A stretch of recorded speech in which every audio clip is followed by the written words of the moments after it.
lesson from Juvenile Oak, Tailspinner of the Stonekeeper's Pack, recorded on a wax cylinder by an anonymous student at the turn of the 20th century.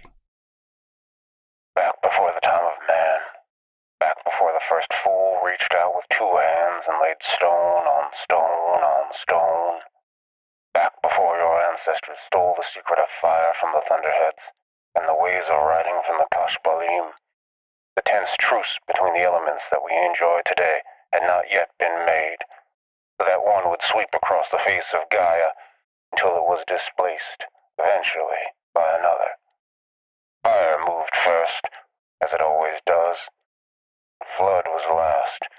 Even you folk, as young as you are, remember that one. But in between, there was ice. The great ice bridged the seas and tilled the earth, sheathed the whole of our mother's body until it was like the turtle pulled up into its shell. For a long while, there was no place that the ice did not cover, nothing that did not subsume. And when its time had passed and the walls of winter crept back at their bitter, sullen pace, here and there they left behind certain things. Items of great power they had aspired in their conquest, taken up into their frozen treasure hoards, and now discarded as they sulked away north. The haphazard manner by which they dropped such wonders meant to silently convey their contempt for a world which had rejected their total control. It was in this way that the stranded stone came to sit in this clearing, that we might stand in its shadow today. As it was tossed away into an unchosen place, we have been chosen as its keepers, to guard the discarded and to watch for when the truths of the elements might break yet again.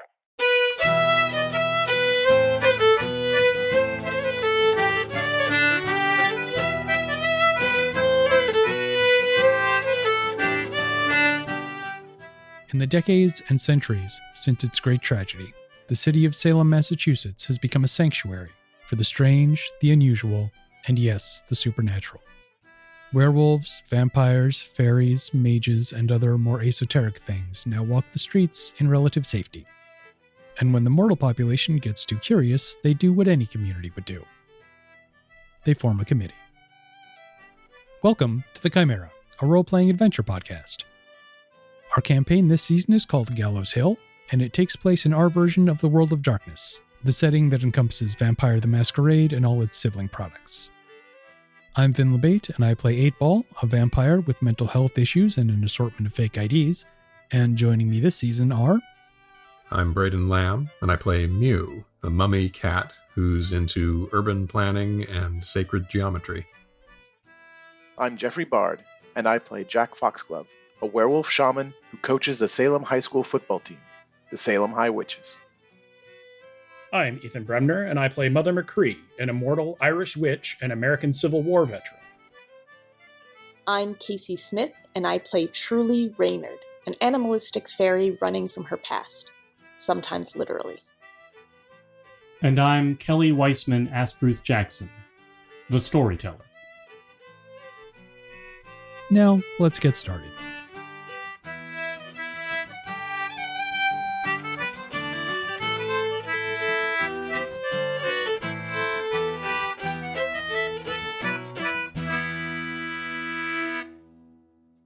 All right, everyone, we are back to the second part, maybe the second half, maybe the middle third, we'll see, of our visit to the Stranded Stone Society's Moot, at which there are several different things going on. A chance to hobnob and converse with who's who of the local Aratha, the local werefolk population.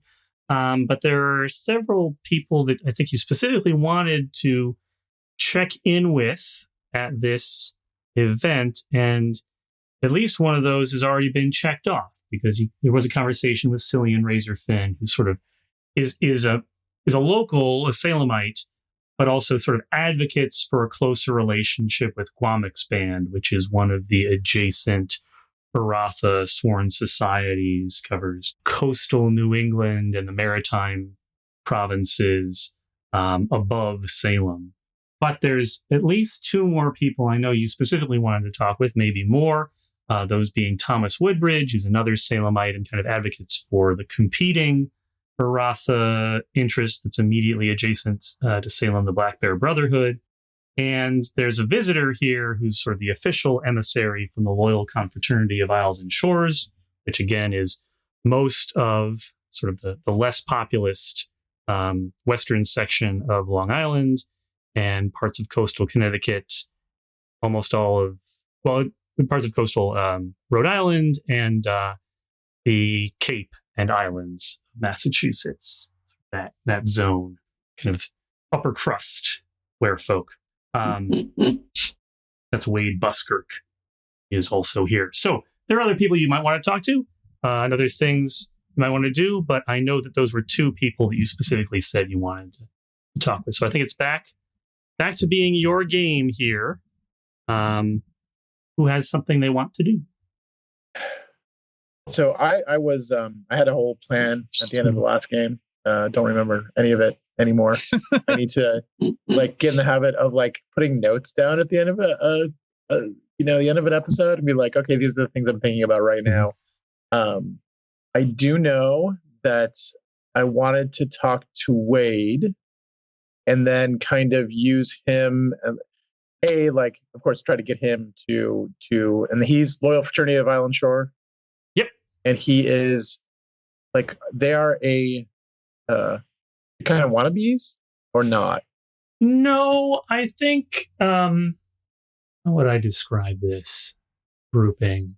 So think about who the Foxgloves are to Salem, right? Mm-hmm. They are, there's at various points in their history, they've been a little bit marginal. I mean, they started out definitely on the outside of the community, but over time, they've grown to be, I think it's fair to say, the foremost leading family of Salem, just by dint of the fact that they have a well-established and they're well-established as a family in Salem. They're very successful in terms of their family lineage produces a lot of Aratha, right? It's not really clear, I think, to anybody in a consistent way why some ancestral lines that have Aratha in the family produce more or fewer. Right, have more or fewer kind of hits in a generation. But the Foxgloves definitely have a lot, a high rate of their children become werefolk, as opposed to just sort of being, related to other werefolk, but not ever experiencing the change. And they've, that influence in the paranormal society that exists in secret has also translated into, a fair amount of success in conventional society. They have wealth. They have resources they've accumulated over time. Well, the Loyal Confraternity of Isles and Shores is kind of a community of several of families somewhat similar to the Foxgloves, but they're probably all more so. Right? So there's about somewhere between 5 and 7 major families in the confraternity, and they all have a rate of producing Aratha in each generation that's at least close to the Foxgloves. They all have old money, to be honest. So it's sort of like a kind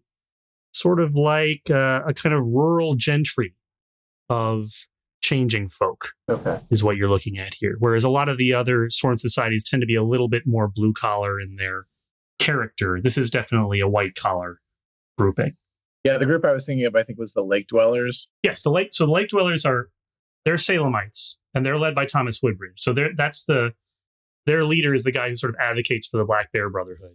Okay. And just for reference, the last thing we did was talk to Winter Poet, I believe. That's right. Who's in charge of the locusts and such. Yeah, Winter Poet's kind of the default spiritual leader of the entire Aratha community. It's not that that's without any dispute, but he holds the position of greatest preeminence. He's also, I'm not sure if I mentioned this last time, he is one of a group called, sort of informally, the grandchildren, that is Aratha, that are directly descended from the old man. And that's part of where his social pull comes from. And you notice that his name is not, he doesn't have a normal human name, right? that is a thing that happens sometimes in Aratha society, where you basically have a family that lives essentially apart from conventional human society because they're really devoted to being Aratha full time. And he's really one of the very last exemplars of that type of werefolk in this area. So like he's kind of one of the last bastions of the old ways in that sense, is why he doesn't have like a conventional like first name, last name style name. Real quick, Yep. Lineage just made me think of this. Wasn't there something up with the lineage of that random mortal who had chimeric script inscribed on the inside of his ribcage? Just a refresher. I thought we had determined that maybe he was related to somebody. I don't know if it was the old man. I'm having a little. So there is an answer to that question. I'm having a little trouble remembering if you did the digging to find it out or not. Okay. Why did you think there was some lineage? Because that's why he has etchings on his bones. Right. Okay. So maybe I don't think we explored this on screen. Yeah, I don't know that we did the follow-up. Yeah. I'm comfortable doing a little mini flashback here to kind of cover it. Because like I said, there's an answer to the question. Mm-hmm. And I think you actually have access to the pieces you would need to answer it. I just don't think that we ever played through resolving it. So it does seem like the kind of thing Mew would have done. Yeah. Yeah, it's thoroughly in character for him to have determined this. I think if Mew did the digging on, because just in public record stuff, you could look up, who's this guy's parents? Who are their parents? Et cetera, et cetera. Once you have the lead of like, I wonder if this person's ancestry is somehow significant. I don't think it even requires a roll, actually. Well, maybe, I don't, what's the paperwork roll? Like, what's the academics? Yeah, academics would, I think I'm comfortable with academics as a role here. Okay. That would be Amal's, yeah, you might want to outsource it to Amal, which, the two characters work in tandem all the time. So that's fine. And specifically history. Yeah. Okay. Let's see. Intelligence academics? Yeah. And this isn't specifically history. It's more of a genealogy thing. So I don't think I can add that. 3. 3 successes? Yep. Okay. Just for the interest of drama, I'm going to say that Amal has been working on this question for you in the background, but it's probably it's maybe not been high priority or for whatever reason. So he's going to get a text on his cell phone and then lean over and tell Mew. They speak English with each other, or they speak another language together? If it's something that needs to be kept secret, they speak in Iremi. Oh, okay, because they both speak Iremi. It addresses him as Lord, which would be Hotep. That's actually kind of funny. So as Vin noted, the last thing we were doing was that Mew was talking with Winter Poets. So at a break in the conversation, Amal's going to lean down to Mew and say into his ear in Iremi, Hotep, I have confirmed on the matter that you asked me to investigate about the ancestry of Bob Stevenson, the man who was gruesomely killed by Ishmael.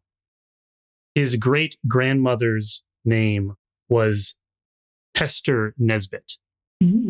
Mew bristles slightly and mutters under his breath, Nesbit. All right, let's cut from there. Jeff, you wanted to go talk to Wade, right? Yeah. Can you give me a brief on him? His sister is Evelyn. But what is he like? Like, what kind of a person is he? He's wearing an ascot, so I'm judging him already. But ascot, boat shoes. Picture, you get a mental image of this guy. Picture Brad Pitt now, not Brad Pitt when he was younger. Brad Pitt now at a garden party, right? So he has a certain rugged character to his features. He's not super soft, but he's dressed super soft. Yeah, so I definitely Jack has met Wade before. I mean, he would have been at the wedding, a bunch of different reasons why they would have met before. but probably hasn't had a ton of interactions with them. Basically, I think the overall picture on the Loyal Confraternity of Isles and Shores is, as a group, they definitely think that they're better than Salem.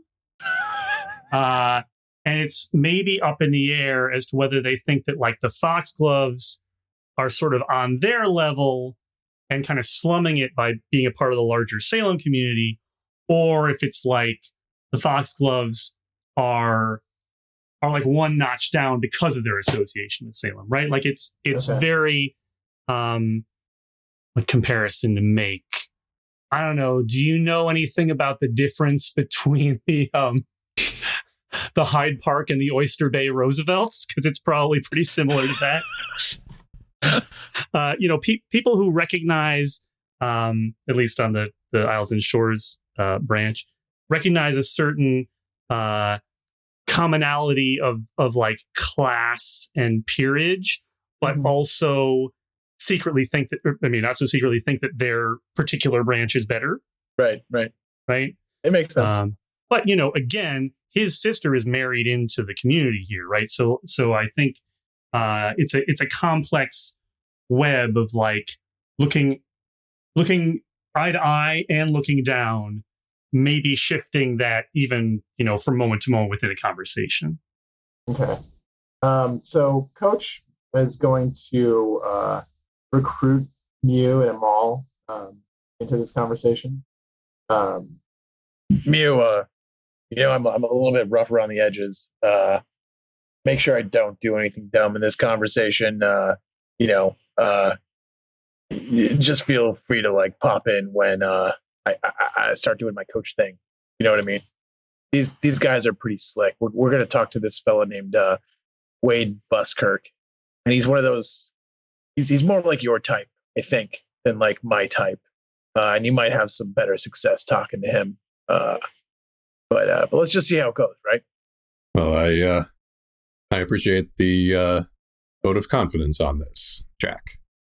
Given my previous behavior and shooting from the hip, I guess you would say. I mean, I had your back there. Don't worry about it.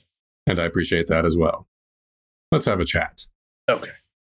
So we'll walk over there, and I'll just be loud and obnoxious. I'm assuming he's like, what is he drinking? As I walk. Yeah. No, it's a great conversation of what is each of the individuals at this party drinking. It says a lot about each character, I think. So he's over kind of in a gaggle with the Foxglove Elders pack. He is, in fact, kind of visibly keeping his sister company. She's definitely continues to be upset about the disappearance of her husband, right? It clearly continues to weigh on her. It has that wound has in no way scabbed over. He has a really nice cask, right? Like you think about the large barrel that you age a variety of different alcohols in. This is like a super nice one. It's old wood. It's got a nice finish to it. It's bound. Like it's a working cask. Obviously, it's got alcohol in it, but it's not. You didn't just pull it out of anybody's cellar, right? You pull it out of the cellar of someone with means.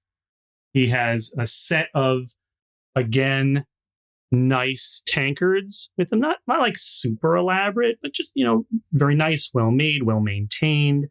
Probably ivory handles on them. The picnic tankards. Yes. Right.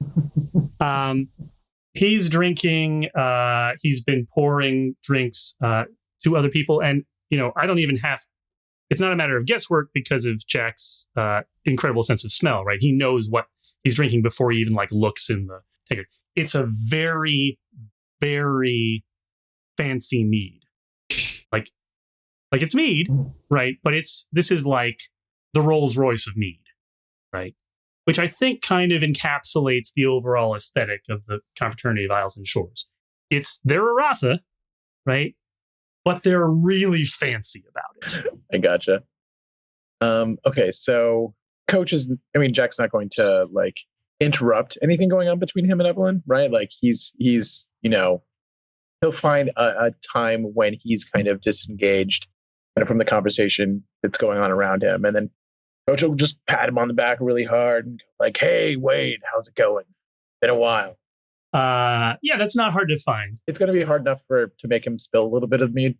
Okay, definitely. Yeah, so like he hits Wade on he gets sort of like, enters the social milieu when Wade's back is to him and claps him on the back, and he spilled a little bit of the mead out of the tankard, and he is dexterous enough that despite spilling it, he manages to not get his shoes. And he turns. I think there's like a glint of whatever the super predatory version of did new money just touch me? Like, flashes over his face, but he's a diplomatic emissary, extended family member. That's all quickly, the mask restores to normalcy. And he says, well, it has been a while, hasn't it? Here, can I offer you a flagon? And he goes for another one of the picnic things and pours off to quite an excellent, say, vintage for mead. I don't even know, but let's say that's sure. So Jack will slam the rest of his beer that he's got in his hand, and then go ahead and take one. And says, "So wait, I wanted to introduce you to a friend of mine. His name is Mew. And he kind of gestures over to Amal. Where is Mew? Is Mew on the ground or on Amal's shoulder?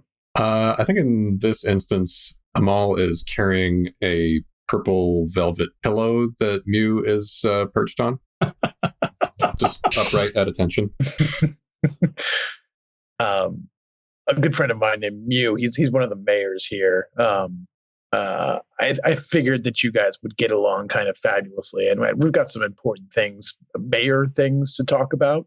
So I figured it'd be a good thing to get you guys talking." Wade looks at Mew. There's a height differential there if Amal is holding him sort of at chest height, so he has to lower his gaze a little bit to look at Mew directly and say, I suppose I shouldn't be surprised that there's finally a cat mayor in Salem. Congratulations, I suppose. Thank you. It has been a long time coming. But anyway, Wade, I'm sure you've heard all the stuff going on with Harford and that curious fella, right? They've kept you in the loop. He sort of looks over. Evelyn is, she's probably talking. What would she be talking about? Evelyn at this moment is probably. Actually, I think that she might be talking to 8-Ball. Oh, okay. Because 8-Ball was sticking to Jack's shadow, but given that he specifically selected Mew and hinted that this was going to be an iffy conversation, she might have sort of swooped Evelyn up as they went in. That makes a lot of sense. Okay, so 8-Ball is engaging Evelyn in a conversation. So Wade sort of looks over and sees that there's someone else with her and is a little bit reassured by that. And so the fact that Jack's broached this subject, right, essentially it's all tied up in Nate's disappearance, right? I mean, that's not the central element of it for most people's perspective. It's very much the central element of it for Evelyn and for Wade. He sort of physically moves a little bit away, trying to create a little separation, maybe reduce the chance that she's going to be triggered by this conversation.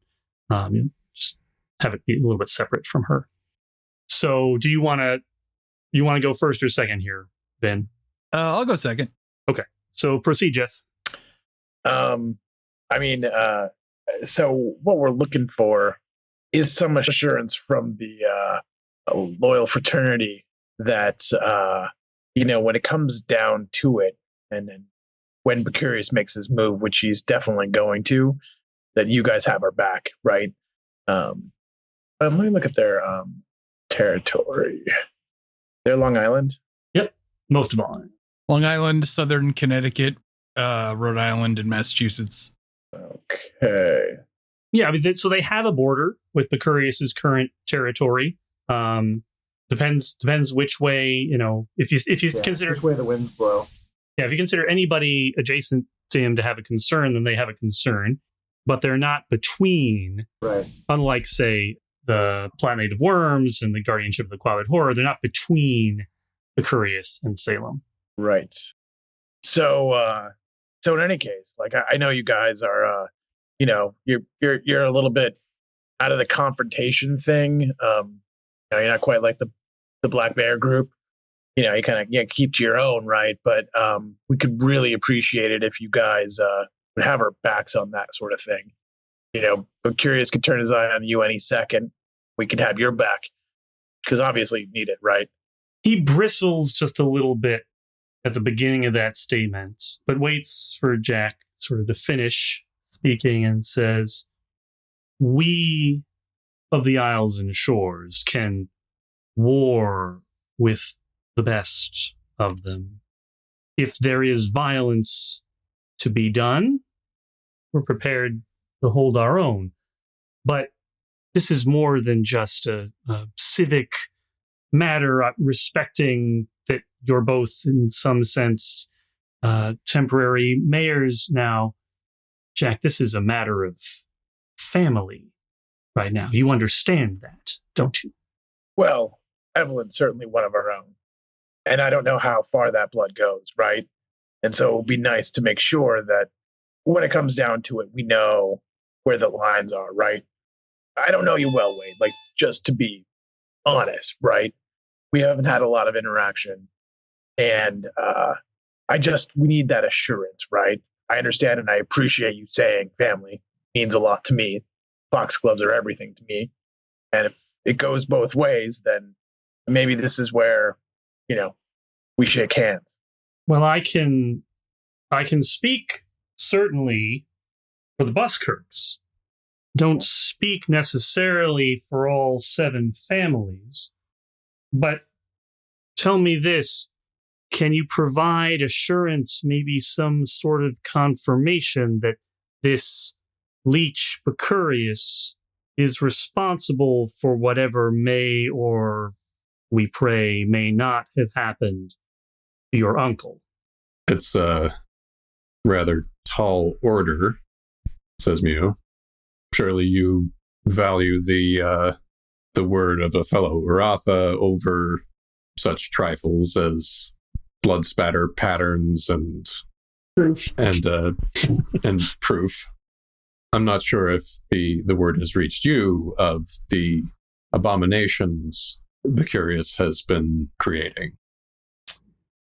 He sputters and he spills his mead again. And this time he does get his shoes. Mew looks down and says, "Shame." Yes, quite. Abominations. This bloodsucker out of Hartford has polluted our... This question now, he's turned from you to Jack. This bloodsucker out of Hartford has polluted our kind? So, yeah. At least one. And we've heard rumors of more. But yeah, I mean, the guy's a terror. And he's coming for us. He thinks for a moment, sort of sucks on his lips, and thoughtfully pours out the rest of his mead, puts down the tankard carefully, and says, "Well, then it's war." Well, wait. Yes. There's no question about it then, Jack. I go home and tell the other 6 heads of household that we march on Hartford or wherever his stronghold is and tear it to the ground. There's no debate about this sort of thing. The old ways are clear on this matter. The old ways are clear, and I'm not saying we don't follow the old ways. What I'm saying is that we need to have a playbook. We need to know what we're going to do when we get out on that field. And we don't know enough right now. We don't know if we're on the defense or if we're on the offense or if we're special teams.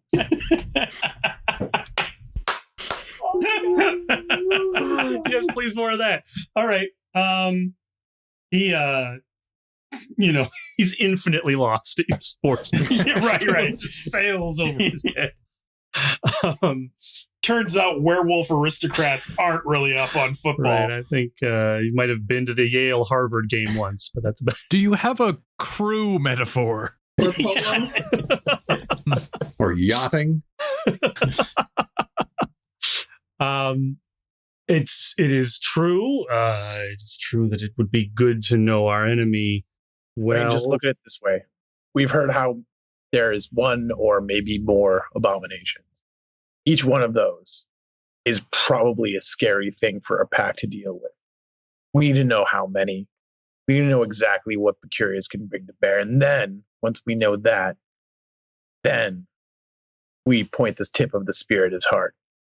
But not before then, because that's how we get killed. That's how we get... Hopefully, it's fine, but that's what happened to them.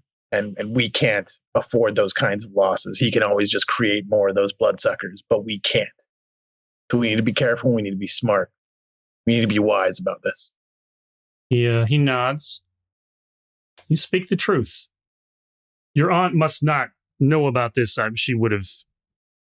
she'd be even more distraught than she is already. Let me tell her. I would keep it from her if I could, but there's no way to avoid this sort of thing. My God. Clearly, his disposition has changed, right? This has gone from being an unpleasant family issue to being something much more global from his perspective. But he definitely seems on board that there needs to be some violence done.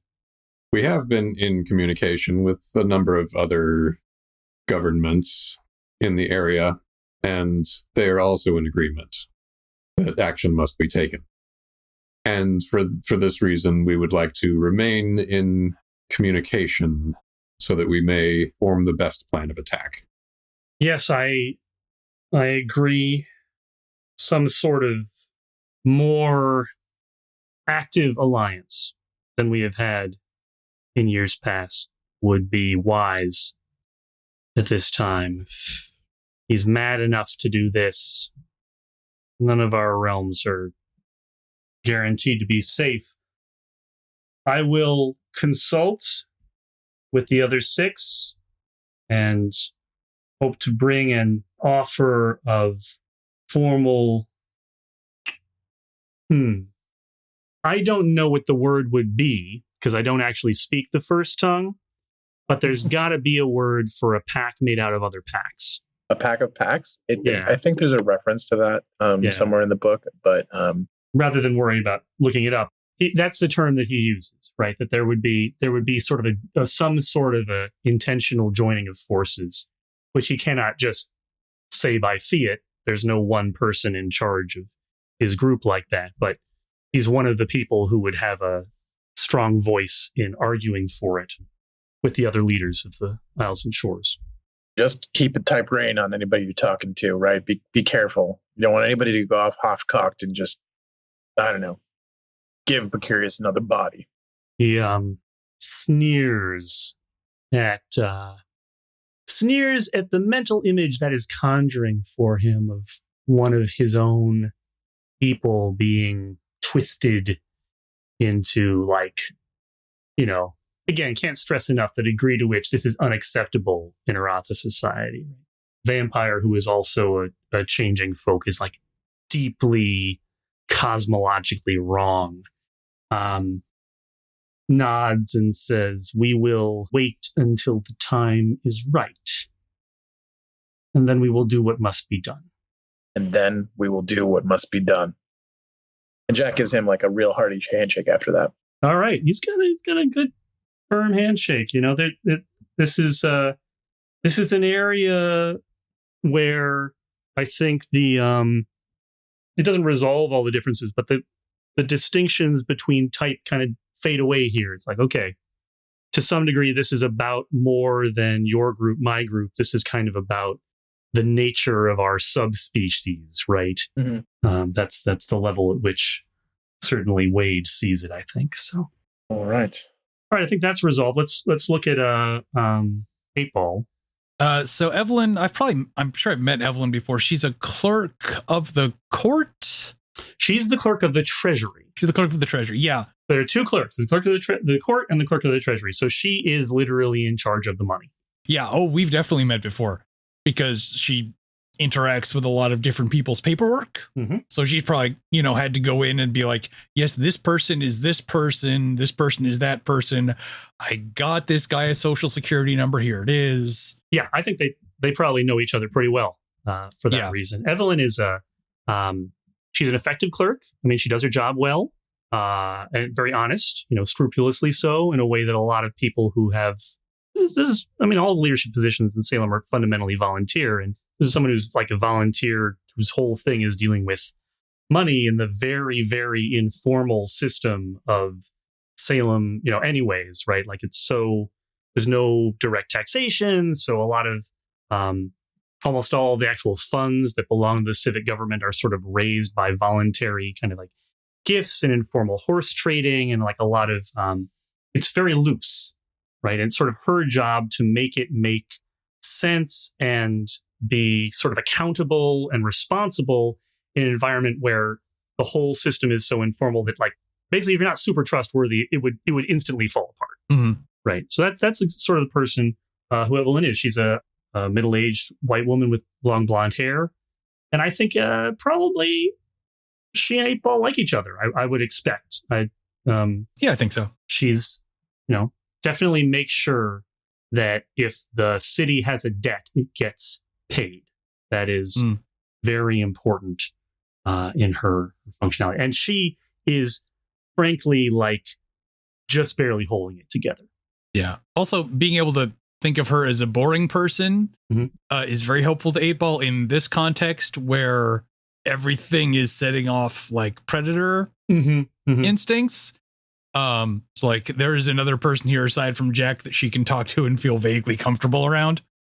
But yeah, she just sort of swoops in and is like, Evelyn, how are you doing? How are you holding up? She doesn't even really look up from just kind of staring into her tankard and says, Hi there, 8-Ball. It's a really hard time. Sorry. It's a really hard time. How are you? I mean, you've got a lot going on too, right? You're trying to run the city, right? Yeah, a lot of plates spinning, but you know what that looks like from the ground. Yeah, we're handling it, I think. And then she like goes over some of the very boring stuff that they've been handling, like some bookkeeping stuff, like in a very distracting sort of way, like talking shop, just to be like, just to give her something else to think about and like create kind of a sense of normalcy. She listens and nods and like kind of holding things together. And at some point she breaks in mid-sentence on 8-Ball. Is there, do you know anything? Have you heard any, do you know where they are? We don't. We have been talking to all of the, the neighbors, the fairies and the other were groups and the various conciliums. There's a lot of conciliums that I hadn't entirely counted, to try and make sure that A, we're all on the same page, and B, they're all having their feelers out too.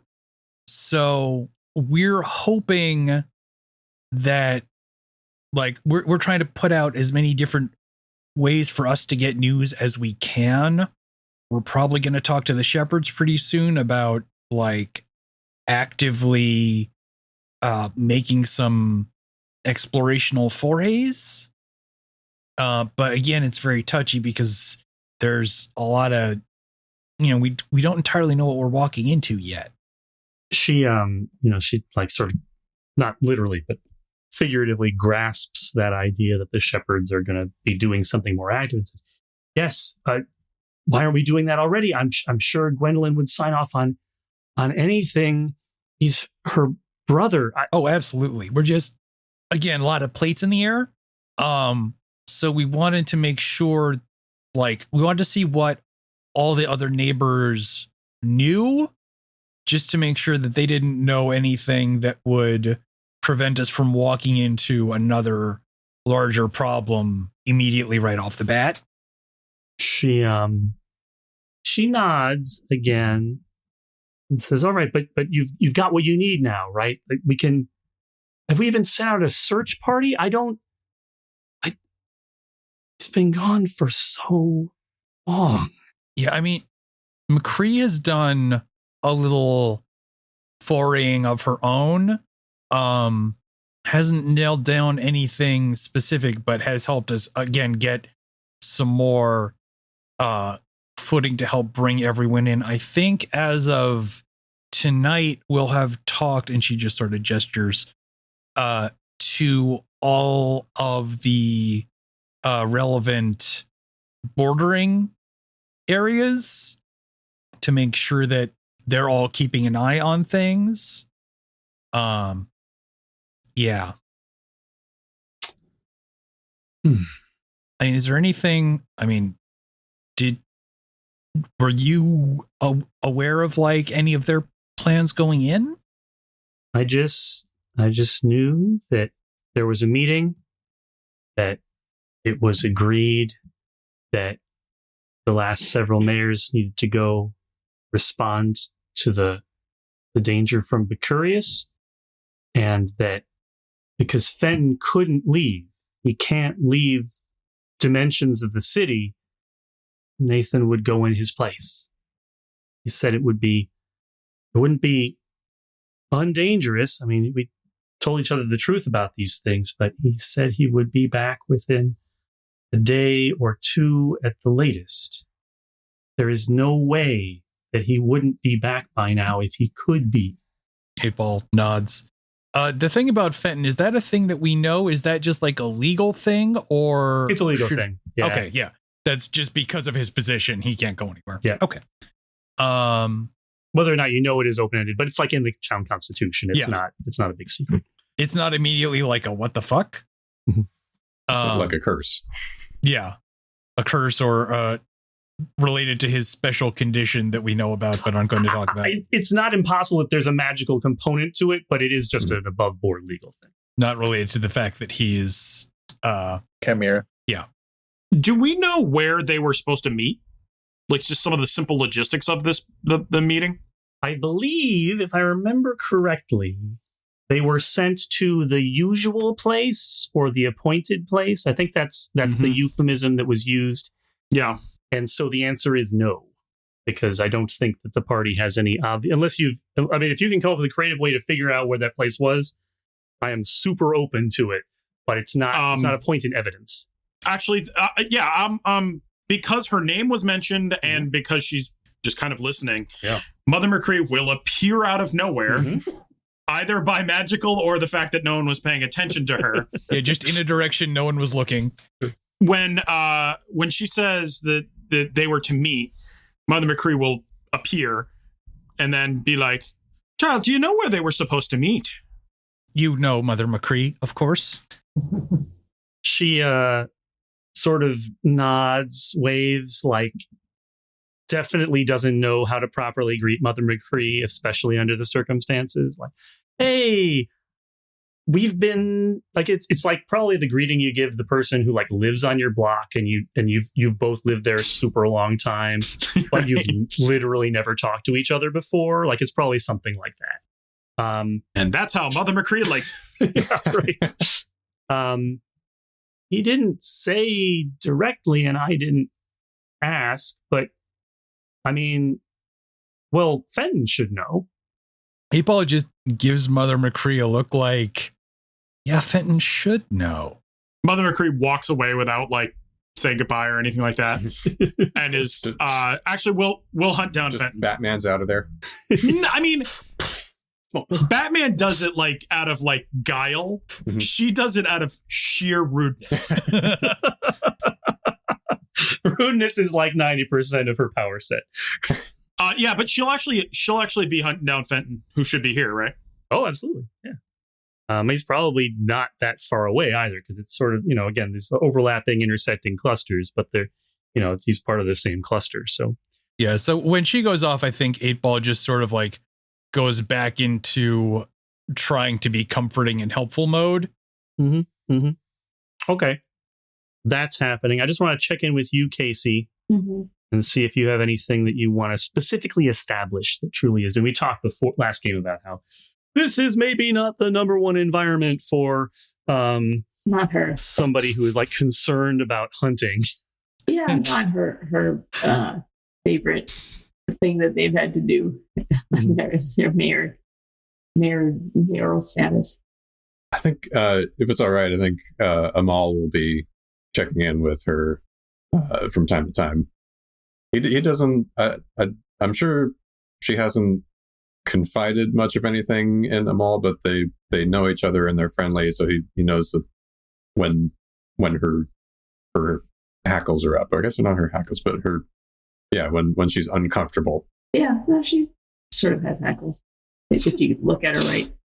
I mean, she knows him, so he's sort of a familiar person that probably won't try to like kill and eat her. So that's cool. I think she's generally just kind of drifting around, keeping to places that are sort of well lit. So as it gets later, a little bit closer to the fire, except for when the kids are trying to burn one another alive, then she's a little further from the fire. Just kind of shifting from place to place, occasionally saying hello to someone. It would be weird if she didn't, but not really. It kind of looks in on each of the group, but as they're busy talking to other people and she doesn't want to interrupt them or be weird, she just just keeps sort of moving around from spot to spot. And occasionally sipping from her flask, which by this point is probably empty. Okay, if Amal's there, is Mew not? They've been sort of meeting up for the big official meetings, but kind of going their own way. Amal is not drinking anything. Okay, so Amal's not drinking anything. I'm going to say at this moment, Mew is resting on his pillow somewhere, and Amal will check back in soon to see if he needs to be ferried to some other place or held up to make eye contact or something. But he's sort of at his liberty in this moment, and he's checking in with Truly. You want to play that out a little bit? How's it going? Fine, great. It's great. How are you doing? I'm doing great. Amal sort of cocks an eyebrow at her. I feel like it's maybe not going great for you. There's a lot of sharp teeth around here, aren't there? Sure. Belonging to people that we need to politics. So it's fine. We're fine. I mean, you must be used to this kind of thing. You hang out with Mew. He rides around with ghosts and other, things that could possess you or turn you inside out or rip out your spine. You just think, I'm sure this is all old hat for you. Oh, there's some new hats here. This is the first one of these I've been to. Mew's been to a few, I gather. Before he knew you, or he usually goes alone? Oh, well, he's had a few other helpers before me. What happened to them? Well, they're mortal. They got old. Oh, okay. So it's just a lifetime thing, not like a, oops. So right about here is when one of the other attendants at the Moot comes up and starts talking, like sort of not super rudely, but also like maybe a little bit abrupt. Kind of breaks into the conversation to talk to Truly. And this is a tall, most of the people here are pretty big. Ratha tend to be relatively built, even in human form. This is a slightly older dude.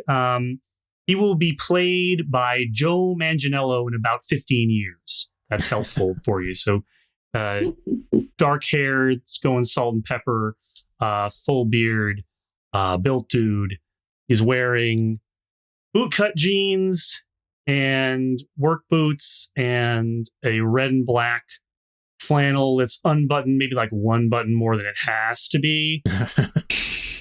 And he is smoking a cigarillo, right? That thing that's like halfway between a cigarette and a cigar. And he comes up and says, we should really talk about everything that's going on. This probably is recognizable because he's a relatively significant force in the community. This is Thomas Woodbridge, who is the pack leader of the Lake Dwellers pack, who are sort of like the group that's a little bit the rival for sort of leadership of the overall Aratha community. I think Jeff described them earlier as wannabes.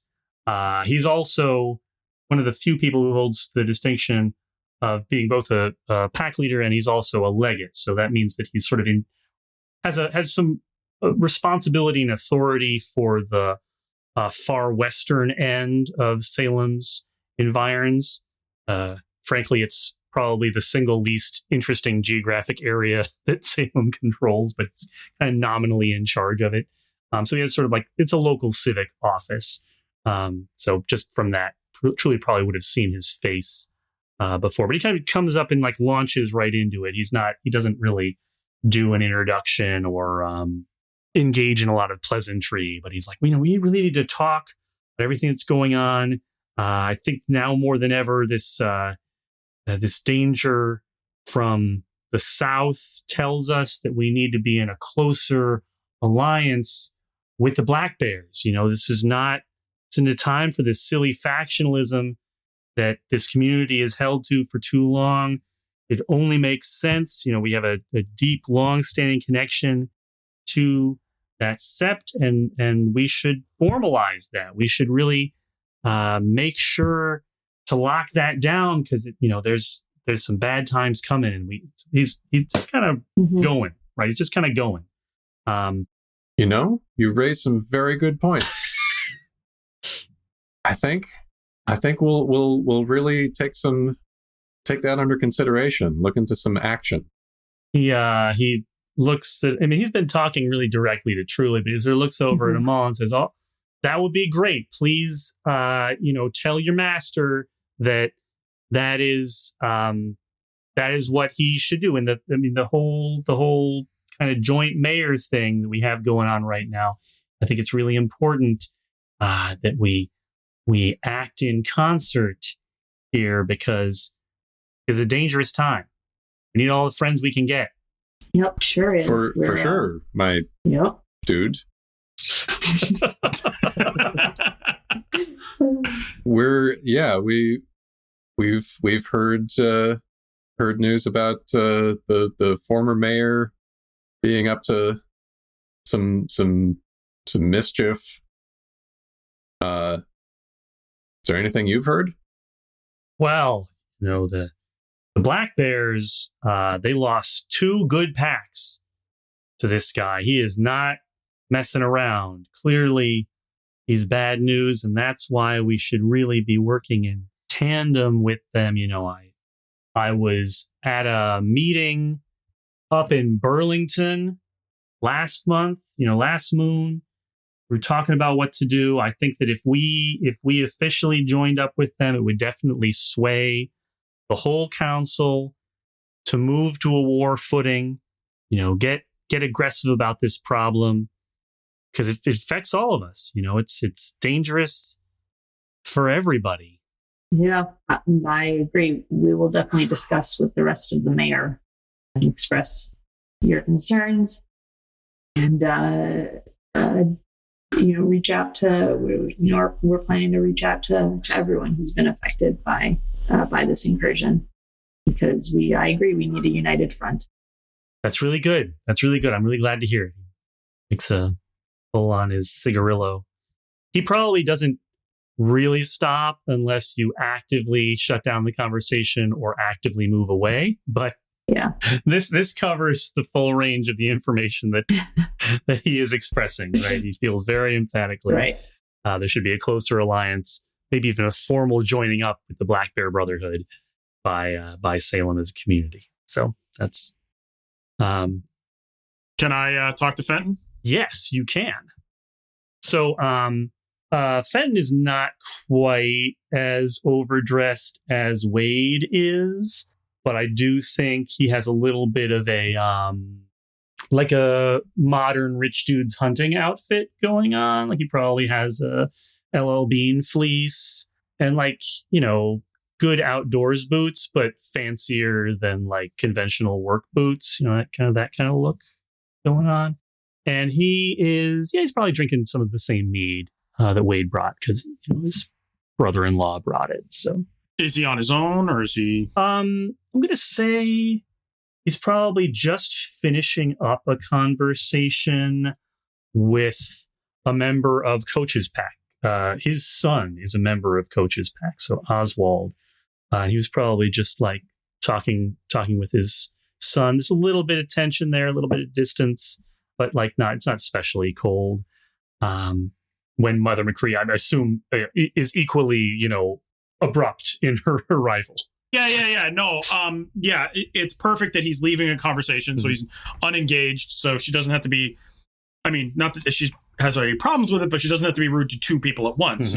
She can focus her rudeness on one person, And that being said, because of her history, she is going to respect at least the chain of command in terms of naming. And so she will just kind of, again, it's sort of magic. It's also just sort of like no one's paying attention to her and then she's just there. She kind of abruptly puts herself in his path and says, Mr. Chief Justice, a word? He sort of finishes his goodbye to Oswald. Like it wasn't quite done, but it's, concluding. So it's sort of like, finishing, seeing him off. He says, yes, of course. Mother, what is it you would like to speak on? Sips gently on his mead. Well, it occurs to us, we've been talking about the goings-on of late and the missing members of the former mayors of the town. And in their discussions, they mentioned the usual place where they would meet up to face off with, presumably, the threat from Hartford. I was wondering if you would care to enlighten us as to what that location is. He looks down at his mead, clears his throat. Of course I can tell you. You're the mayor now.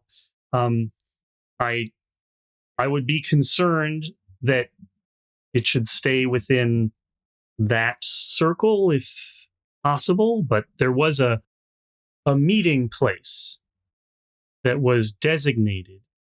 If we ever had to speak face to face, we being the former mayors.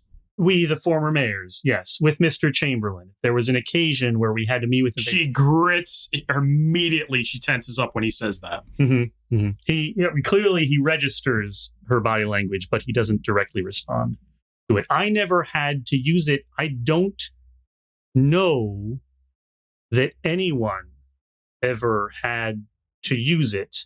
Although I suppose he thinks back and he looks up like he's actively sort of searching his memory. I guess I can't be sure.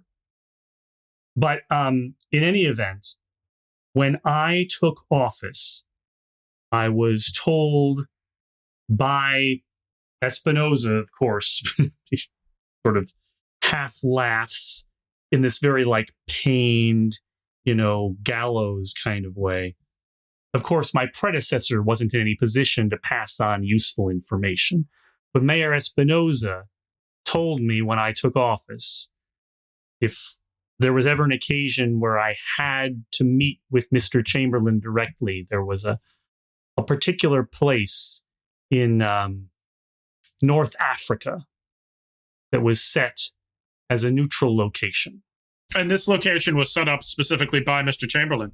Scumbag. I suppose I assume so. It was treated as like an emergency plan that gets made and then passed from one administrator to another. Again, as far as I know, we never had to break the glass until now. Certainly I didn't, and I feel confident that Embervald or Madame Mystere would have told me if they'd had occasion to follow that protocol. So at least after me, I'm sure, yes, I'm sure that it was never used until, well, now. So am I to believe that they convened in northern Africa to encounter someone in Hartford, Connecticut? Well, that's just the place where he goes into, like, he unzips the fleece. It's like a half zipper. It unzips the fleece all the way down. He reaches in. He's wearing a dress shirt under the fleece. He pulls out a little, like a pocket notepad thing in a nice leather case. It's got a pen, a clip in it. So he takes the pen out and he starts jotting down. He said, it wasn't just a place, it was a time of day. He sort of writes it out. I'm not going to give you the full, do I know the proper system of addresses in Casablanca? No, I do not. But it's a particular place in the market, in the old city in Casablanca. It's like so many, it's probably not even measured in minutes. It's like, it's like so many conventional heartbeats, probably numbered in the 1,000 after sunset. It's very precise, like be here at this exact time of day, at this exact location, right? So he's able to write it down from memory, and he, gives it to Mother McCree. She looks at it. She folds it up. She puts it in her coat. She goes, I don't understand you fools reaching into an emergency by pulling out the axe and smashing it against your head. Makes no sense to me. How you all got mixed up with Chamberlain is beyond me, but that's water under the bridge now, I guess. I wish that I could extend an argument that would make me look less of a fool, Mother, but that would be a tall order. He looks legitimately chagrined. He's clearly very upset about the whole situation, but we are where we are. That we are. And my brother is wherever he is. And it is up for those of us who love the city to save it from its current predicament, even those of us like myself who probably made too many mistakes. Yes, well, we're working on correcting your mistakes. He takes it. Mr. Chief Justice.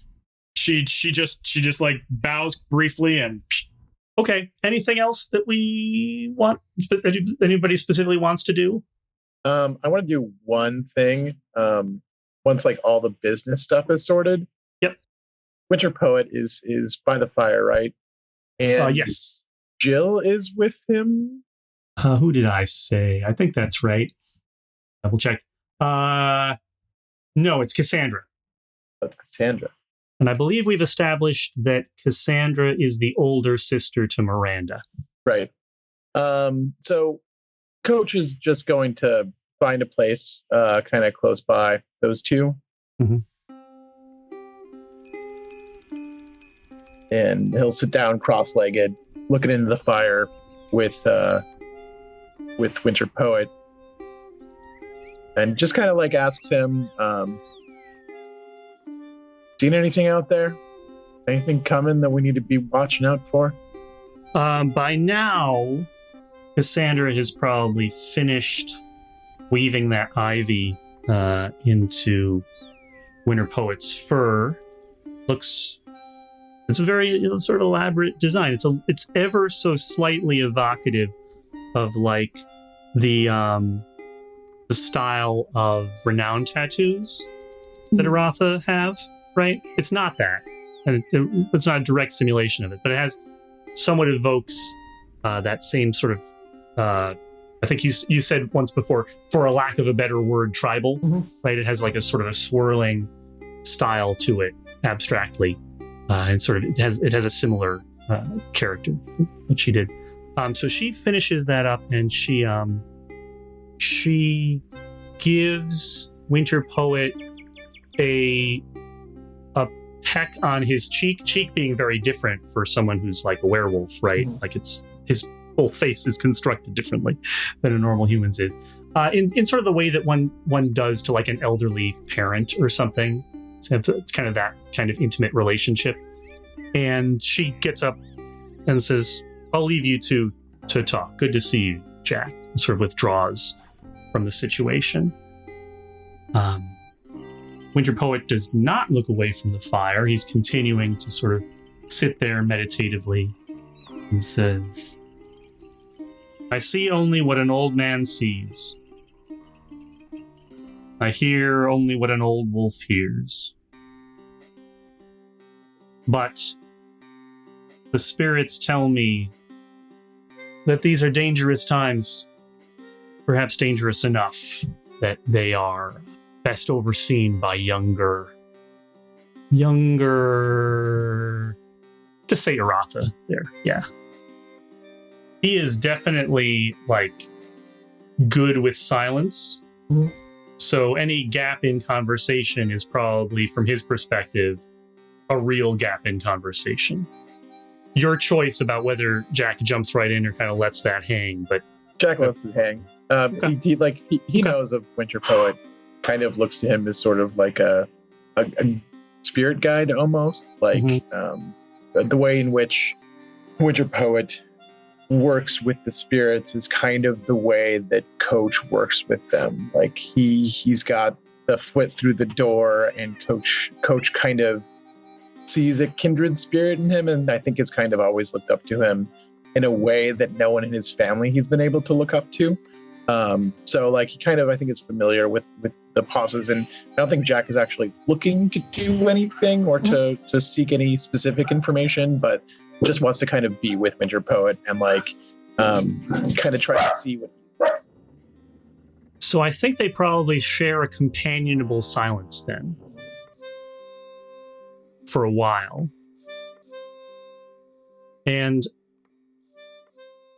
the only break in it is when Jill, who's another member of Jill Dorian, another member of the Stonekeeper's Pack, comes over and whispers in Winter Poet's ear, which is purposeless in this environment where everybody has hypersense. And it's sort of a note, it's transparently purposeless. Everybody who would do it would know that. But it's sort of just still customary to some degree. She whispers in his ear, we're ready to begin, basically. And he nods just very slightly. She goes off to continue, doing something else. And after another fairly long pause, he says, I have been advised that there is to be a recreational hunt tonight. But the request from our totem is that the pack leaders should stay behind. Let the younger ones have their fun. It is to be a time of consultation. I believe that the rest of the mayor, the collective mayor, is here. They are here. Good. They'll need to be a part of that consultation. I'll make sure they know. And then Jack will get up. Oh, better than being part of the hunt. Yeah, so as Jack rises and probably right when his back is turned, Winter Poet says, I don't know that I ever thanked you for your taking my grandson into your pack. But whenever it is that I go on to the ancestors, I want you to know I have trusted you with his care. It doesn't come up a lot, but Winter Poet is Oswald's grandson because it's his daughter who is Oswald's now deceased mother.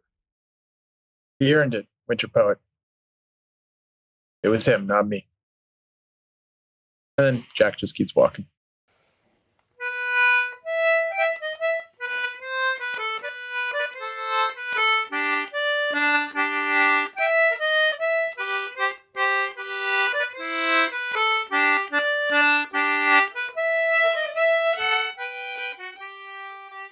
That's it this week for The Chimera.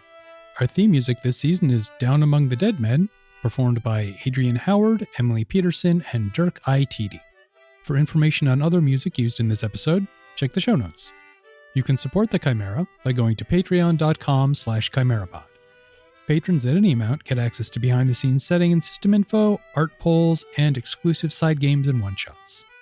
You can also find us online at thechimera.space or on Twitter and Facebook at ChimeraPod. We'll be back in 2 weeks with a new episode, so until then, thanks for listening.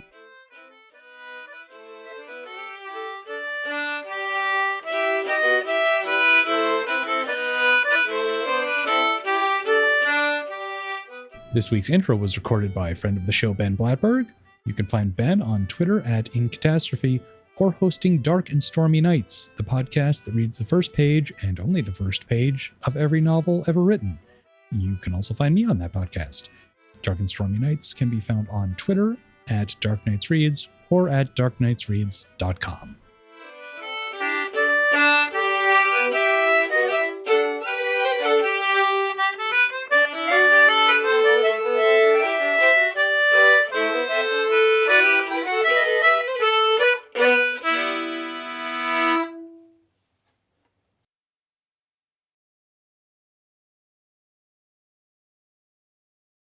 Trying to think of something like dumb to say to Wade, to get Mew to jump in on my behalf. But anyways, I'll just try to be dumb.